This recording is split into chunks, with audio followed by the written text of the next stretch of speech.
From the Lever's reader-supported newsroom, this is Lever Time. I'm David Sirota. For the first time in the Citizens United era of billionaires and corporate money buying every election and political outcome, it seems, at least for now, that change may actually be afoot. In elections across the country this week, Democrats won races by campaigning against oligarchy and corporate power, winning resounding victories in the face of opposition from big money. On this new episode of our Lever Time mini-series, MONEYBOMB, we take a look at how the latest election results could intensify the battle over corporate power and oligarchy that's now roiling the Democratic Party. On one side is an aging establishment calling for Democrats to be more moderate and centrist. On the other side are Democratic voters enraged by their party's leadership, demanding a new kind of confrontational anti-oligarch politics. Which side will win this battle? And what does recent history tell us about the opportunity and peril of a chaotic moment like this? That's all coming up on today's episode.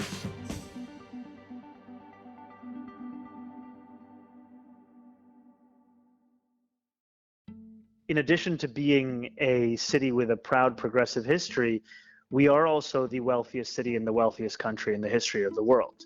This is, in many ways, the heart of the battle for the future of the Democratic Party. That's New York Democratic Assemblyman Zoran Mamdani on an episode of Lever Time back in June.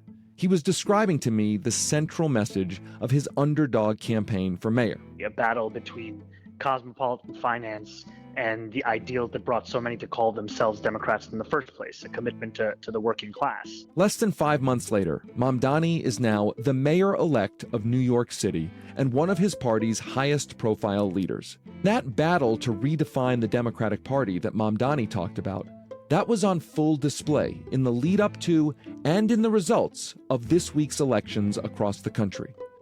On one side of that battle were the party's long-standing luminaries, politicians, media elites, and operatives who seemed to be clinging to the dream of a return to a pre-MAGA normalcy. High-profile Democratic politicians spent Election Day valorizing Dick Cheney, issuing statements lauding the etiquette and principles of the former Republican vice president who lied America into the Iraq War.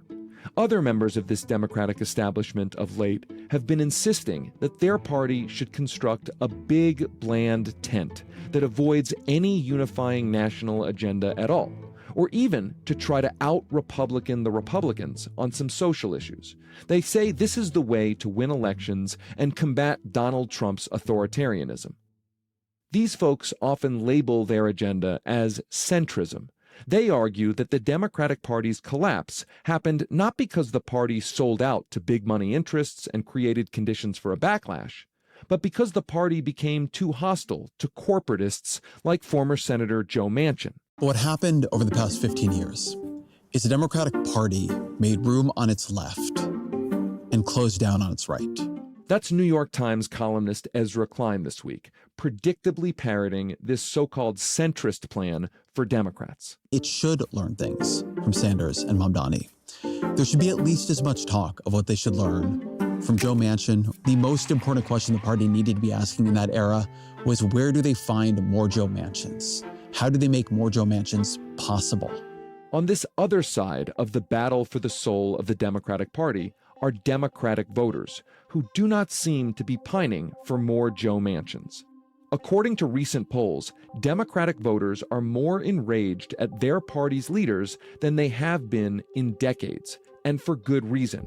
Despite years of being told that their party simply cannot do anything, even when their party is in power, Democratic voters have watched Republicans use that same power to do whatever MAGA wants, and Democratic voters are ticked off. All of that discontent culminated in a perfect storm this week in New York City, the capital of global finance, where 1 in 4 residents lives in poverty, while 1 in 24 residents is a millionaire. It's not hard to see why Zoran Mamdani's anti-oligarch message targeting the affordability crisis would resonate in a city with such Dickensian conditions. And as we explored in our last episode of Lever Time, Zoran Mamdani's message was able to reach voters because of the city's clean election system, which provides grassroots candidates with enough public money to run competitive campaigns. In the hands of the charismatic Zoran Mamdani, those public resources were shrewdly deployed against the Democratic Party machine and its preferred candidate, the disgraced billionaire-funded Nepo baby and sex pest, Andrew Cuomo. In prior years, when Democratic voters were more satisfied with their leaders, the party machine, and the $40 million raised for Cuomo by super PACs, that all might have won the race for Cuomo. But not this time around. Zoran Mamdani, the 34-year-old Democratic socialist, is the winner and will be the next mayor here in New York City. In his victory speech, Mayor-elect Zoran Mamdani did not moderate or appease the so-called center. He turned the volume up on his populist policy program, and he reiterated his pledge to combat the master plan that has legalized so much corruption in our politics. The billionaire class has sought to convince those making $30 an hour that their enemies are those earning $20 an hour. They want the people to fight amongst ourselves so that we remain distracted from the work of remaking a long broken system. We refuse to let them dictate the rules of the game anymore. They can play by the same rules as the rest of us. We will put an end to the culture of corruption that has allowed billionaires like Trump to evade taxation and exploit tax breaks. Now, I'm sure pundits, politicians, and oligarchs who are shaken by Mamdani's victory will soothe themselves by pointing to conservative Democratic candidates' victories in New Jersey and Virginia as alleged proof that nothing is fundamentally changing inside the Democratic Party. But here's the thing. Even those milquetoast Democratic candidates in those two very blue states felt compelled to channel Mamdani-esque economic populism when those candidates feared a loss was on the horizon. Here's New Jersey's Democratic gubernatorial candidate, Mickey Sherrill. I'm declaring a state of emergency on day one, freezing utility rate hikes. I said last night, you know what? I'm not playing, right? I'm not doing a 10-year study. I'm not writing a strongly worded letter. I'm not going to convene a group. I'm declaring a state of emergency to drive your costs down. In the final weeks of the election, Sherrill discarded her moderate brand and went full populist when she started slipping in the polls. I'm taking on those landlords who are colluding to drive up your rental prices. Will my opponent do that? No. His biggest donor is one of those guys that's being investigated right now. So this is the fight. Sherrill won a resounding victory in her election this week. A similar scenario played out in Virginia, where conservative Democrat Abigail Spanberger similarly went populist and anti-oligarchy at times during her gubernatorial campaign. The Trump budget raises healthcare costs, raises mortgages, raises the price of electricity and gas. You pay more, so billionaires can pay less. We've heard enough. Even Barack Obama, Mr. Moderate Centrist himself, sensed the shift in his party's voters and hopped on the populist bandwagon. At a rally for Spanberger, he declared, I worry about the growing concentration of economic power in this country, with just a handful of mega billionaires and companies controlling what we see and what we hear. And I worry about how much that economic power distorts the political process. The message worked. Spanberger is the next governor of Virginia. And in the swing state of Georgia, Democrats won 2 seats on the Public Utility Commission by running a populist campaign against Republican incumbents, who they blamed for helping the state's utility company jack up electricity prices. The polling analyst Elliot Morris summarized the results this way, quote, last night's elections poured cold water on the tired argument among elite Democratic strategists that the party needs to seek out the moderate middle to win. So where does this all go from here?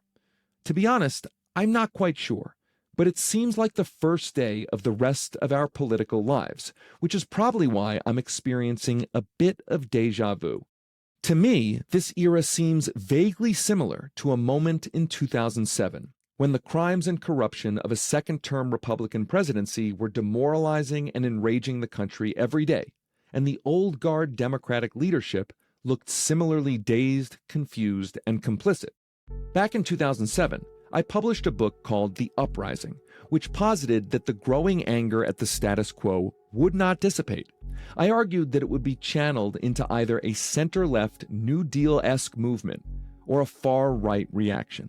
And in the optimism of my youth, I had high hopes that it would be the former, not the latter.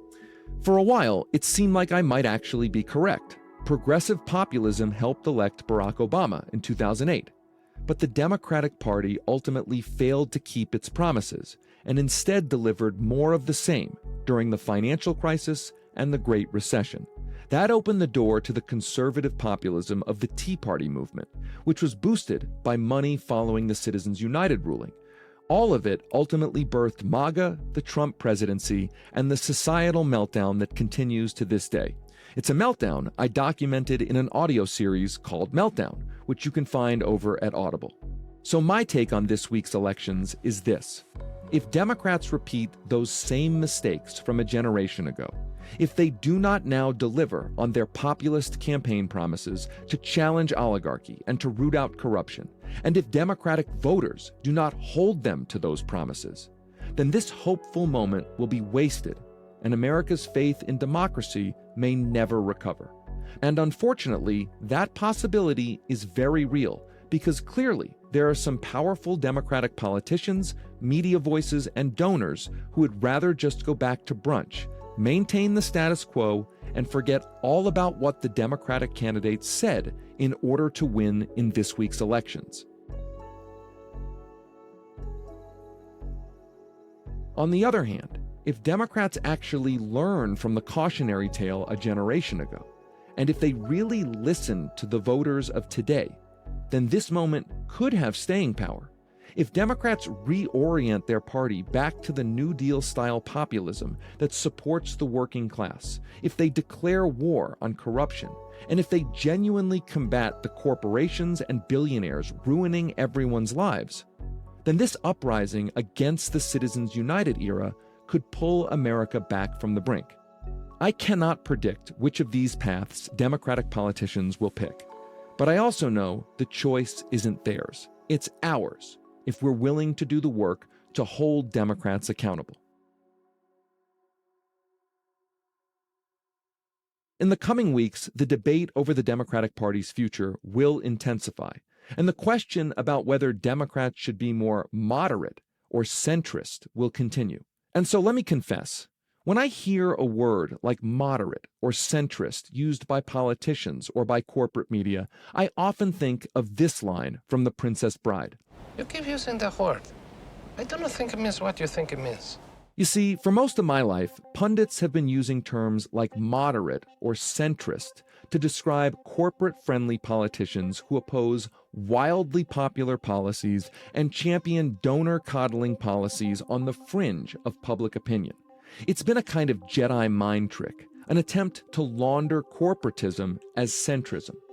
But what if the Democratic Party now took a long, hard look at the results of this week's elections and recognized that the Overton window of American politics has shifted? What if the Democratic elite, whose corporatism destroyed the party for more than a decade, what if they finally started realizing what many of us have been saying for 20 plus years, that the sensible middle of American politics in this moment of anger is progressive populism? In fact, that realization may already be happening.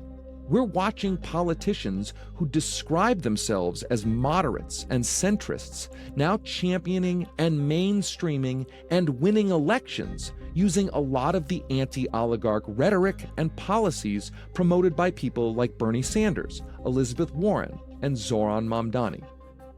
Doesn't that make populism the new centrism, and Democrats' old corporatism just fringe extremism? To try to figure all of this out, I'm talking today to Stanford University's Adam Bonica, a political scientist whose recent series of essays about the debate over centrism and populism went super viral. In those essays, Bonica looked at a recent New York Times editorial that insisted that Democrats need to reject their progressive base and become more moderate. But what does that even mean? The answer to that question is coming up right after this break. Welcome back to Lever Time. Today, I'm talking with political scientist Adam Bonica. When we hear that the Democrats should be more moderate, what do you think that means? And do you, I guess, agree with it in the way you understand those terms to me? I think, like you, that it is absolutely the wrong question to be asking in this moment, given what we know about authoritarian governments worldwide. It's not about sort of fighting it out on these old battlefields of like inch to the left, inch to the right. It's about building broad coalitions that are focused on reform. And moderation comes from what's called the median voter theorem. I'm going to get a little bit technical. It basically says, in a world where voters are fixed and there's no like changes in turnout, then if you're a candidate who locates closer to the middle, you're going to have a better chance of winning elections. That's a theory that's been applied to American politics. In the past, it's been actually a pretty predictive theory back in the 1980s and 90s when you could really outrun your party. So there's some backing to it. But if you transport it to contemporary politics, especially within the Trump era, all of those effects that we were able to measure back in the 80s and 90s are just gone. There's just not much room whatsoever to outrun the party. When we talk about what does it mean to be more moderate, right now, I think when people are saying that, it's really about sort of a status quoism, this notion that we should defend an old system, which has really been rejected pretty resoundingly by voters on both sides of the aisle. And in that context, I think a lot of it is sort of saying we're going to do politics by the usual means where corporations are going to be welcome and we're going to moderate a little bit on certain issues. But usually the issues that are talked about are the ones that tend to be much more favorable to the business community. That's not in itself bad, but I don't think as an electoral strategy in this moment, it makes any sense whatsoever. Well, so there was this New York Times House editorial that demanded that the Democratic Party move to the center, I'm putting that in quotes, as a way to win elections. And it had all of this data. Now, this was before the elections this week. Talk to us about the argument the Times was making and why you think the data that it was basing its argument on actually tells a much different story. So the general argument that was being made was actually a pretty old one. And it's been told by a lot of consultants and people within that class for a long time, which is that there is still a strong political center, that you're rewarded as a moderate candidate. So if you break away from your party and say, I'm not like the rest of my party, and I'm running in this district, and so like I'm going to be moderate on like trans issues or something along the lines of that, and then I'm going to win more vote shares. And their argument is that's the way back from where the Democrats are at the moment. There's two really big problems with the inferences they drew. The first problem is, okay, so if we look at 2024, where they were analyzing the data primarily, and we look at all of the districts that they're talking about, with the exception of 2 Senate races, and say who was running in those districts, well, the party had already nominated moderates in every single one of those districts. And their argument was, well, no, none of those districts were won by progressives. Now, setting aside that they refer to Tammy Baldwin as a moderate, which I don't, again, that doesn't make a lot of sense from the way we think about or measure. Right. I'm rolling my eyes when I read the New York Times cite Tammy Baldwin as a great moderate centrist. A conclusion from that is, oh, if there are no progressives in these districts, then that must mean that progressives can't win in those districts. But that's not really what happened. What happened was only moderates were nominated in those districts. So, of course, only moderates won in those districts. There was no other outcome that could have happened for 2024. So that was one of the things that the scorecard that they based their conclusion on. The second is they had an analysis trying to show that moderate candidates tended to do better than non-moderate candidates. And again, this goes back to classification, how you think about these different groups. And really what the analysis was showing was that they classified moderates as whether a centrist PAC had given you money as a candidate.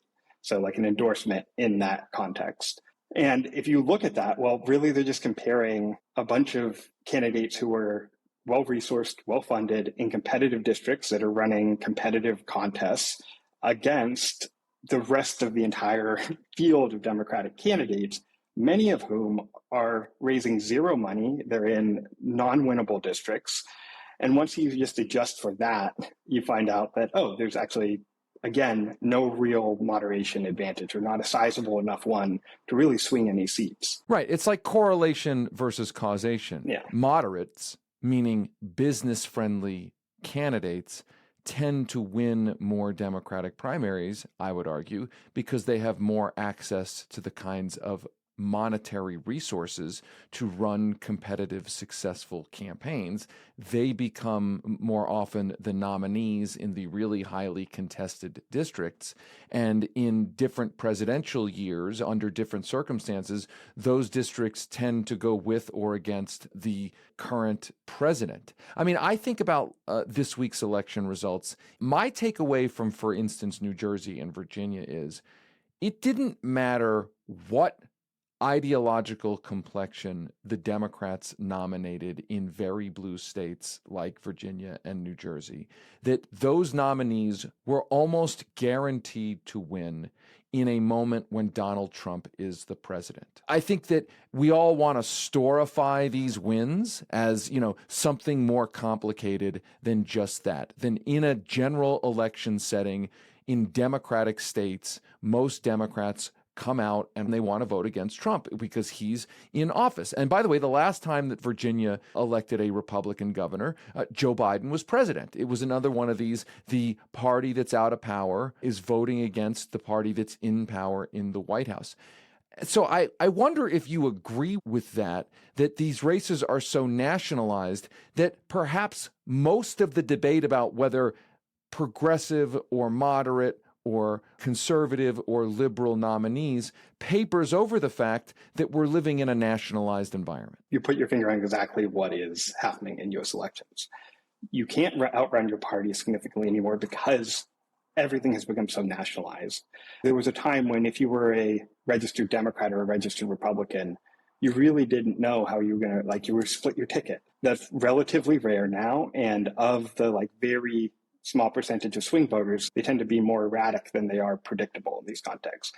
What happened on Tuesday night was there was a big increase in Democratic turnout relative to Republican turnout, and that lifted pretty much all Democratic candidates across the board. This is the more powerful force. This is why we see wave election after wave election. In a world where candidates are what matters and parties are secondary, wave elections they're different. You would see a bunch of, Democrats winning alongside a bigger set of Republicans winning, for instance. But we haven't seen that in quite some time, right? We see these swing districts just going one way or the other. There's these uniform shifts across the electorate. If you look at the plots with the arrows of the shifts from 2024 or 2021, they're all pointing in the same direction because these are very nationalized forces now.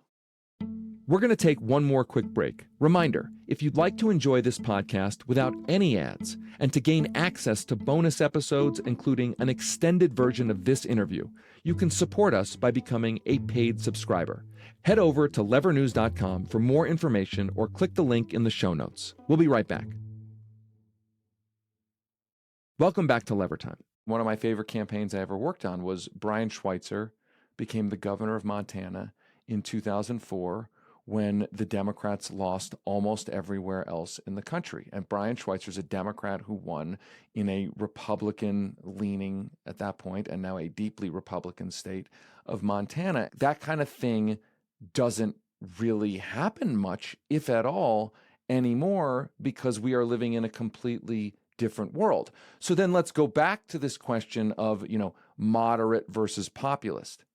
Democrats, I still would argue, give themselves the best chance of winning when they run as economic populists, when they run as kind of anti-elite, anti-oligarch candidates. And in fact, you saw both the gubernatorial candidates in Virginia and New Jersey calling themselves moderate centrists while touting almost, in some cases, Bernie Sanders-esque populist policies. I mean, you had Mickey Sherrill, the candidate running in New Jersey, saying she wants to, declare an emergency and use price controls to cap energy prices. Now, I'm not saying that's why she won. I agree with you. The overarching political force is a nationalized political force. But it seems to me that when those candidates feared that they might lose, they immediately reverted to actual, what hasn't been called moderate politics. They reverted to populism. Are we seeing a situation where populism, economic populism in particular, is now what is subtly being defined as centrism or moderate politics? Your diagnosis that there seems to be this interpretation of what it means to be moderate. And this was very much a central argument within the New York Times editorial as well, where they were arguing be more populist on economic issues. An elite response to elite collapse in a democracy, there are really no good examples of that being the force that overthrew an authoritarian who was consolidating power. The only thing we see that works is broadly defined anti-corruption campaigns that sort of unify across the ideological spectrum. When we look cross-nationally, what matters is this sort of, the economy is not fair anymore. It's been rigged. It's been rigged in a way that makes it extremely easy for the wealthy to become more and more wealthy and very hard for everyone else to catch up. Inequality in the US is out of control, and we've known this for quite some time, and it's increasing. And then there's this question of corruption, right? As you were saying before, I think breaking beyond those sort of labels of left and centrist, that's not really what's as useful as saying we know we need a new political axis of anti-corruption, anti-oligarchy, anti-inequality. These are things that very much are part of most, as we conceive them, populist movements. But recall that one of the great populist reformers in U.S. history was Teddy Roosevelt, who was not on the left. This is something that is unifying in a way, but it's also this massive opening that the Trump administration has provided. I think it's really important to note that oligarchy gets its way because of legalized, and in some cases not legal, corruption, right? I mean, that is what we report on in our book, Master Plan, which is that they had to deregulate the campaign finance system to legalize corruption, to get the oligarch policies that they want, policies that are not broadly popular. I wonder what you make of then the problem of the campaign finance system. To get anti-oligarch candidates to run anti-corruption campaigns requires money. Candidates who become office holders to run competitive campaigns. We've reported on how in New York City, there's a system of public financing of elections that empowers candidates to run against oligarchy and run against corruption because that system allows them not to rely on the system of legalized corruption.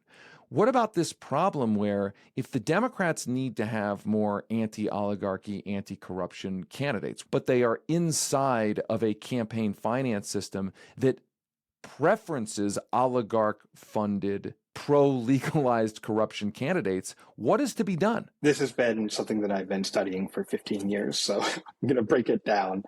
The issue I see within the Democratic Party, and this is how I've described it for quite some time, is that there's the money wing of the party, who's obsessed with fundraising. They're obsessed with the way in which power can flow from that. And then there's the more reform, anti-inequality, more progressive aspect of the party. Both are actually pretty effective now at fundraising, but where the control really matters, and I think you hit on this in one of your recent articles, is most of where this is really influential is in the primaries itself.